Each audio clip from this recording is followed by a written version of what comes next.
Hey everybody, Pete Werner with DCLFan.com, your source for Disney Cruise news and reviews, coming to you from the Disney Fantasy, more specifically Enchanted Garden, on the third night of our 7-night sailing. Now, last night we had Palo, which was superb. Of course, the first night we had Royal Court, which was not that.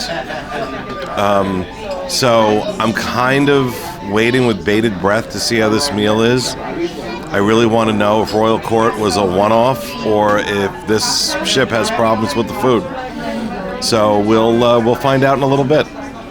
Okay, so for my first course, I get what I always get when I see it on the menu, the wild mushroom tart with a creamy leek sauce.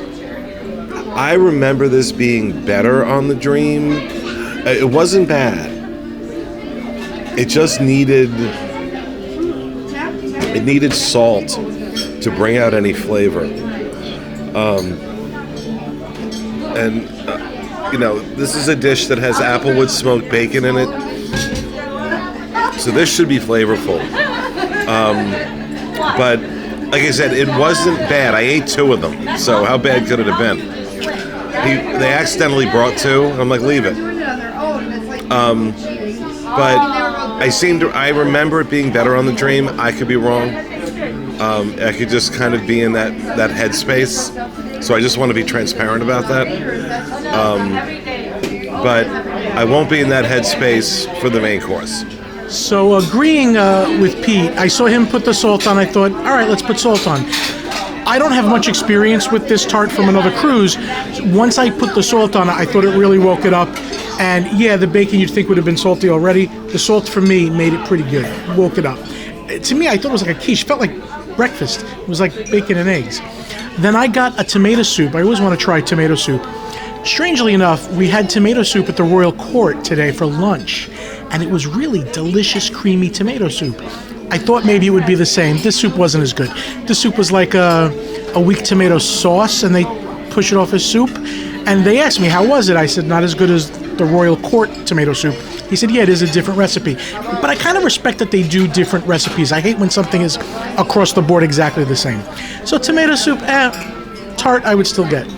Okay, so originally I ordered the seared pork tenderloin medallions with roasty potatoes, which are really hash browns, collard greens, and a Morel cognac sour cream sauce. That all sounds great.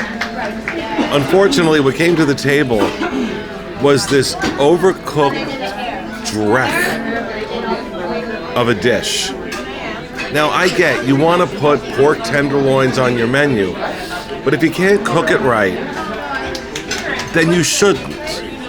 Put something else there that you can do better.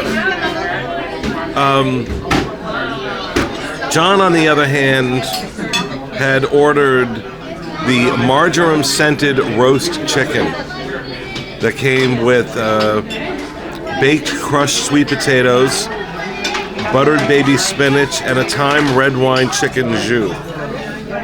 And that looks so good. I took a bite of that, and I was like, okay, that's really good. So I ordered that. Got rid of that awful pork dish. Stick with the chicken. Stick with the chicken. It was fantastic. Perfectly prepared.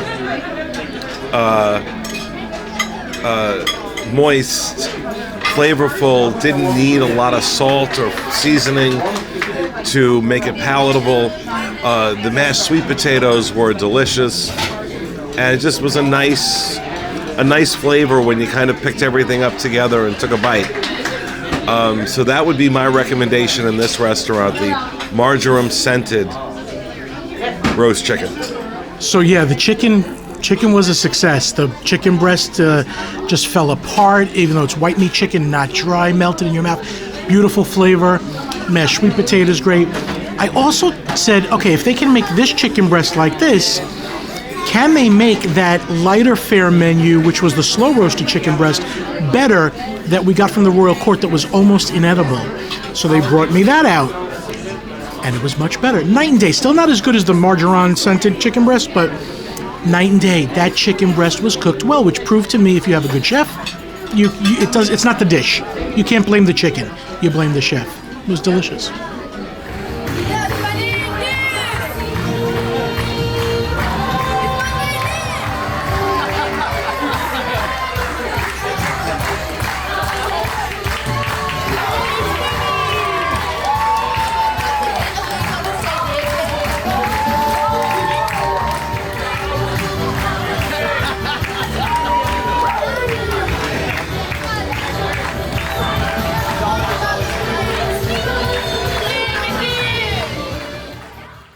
Okay, so after our main courses, we just ordered some chocolate ice cream.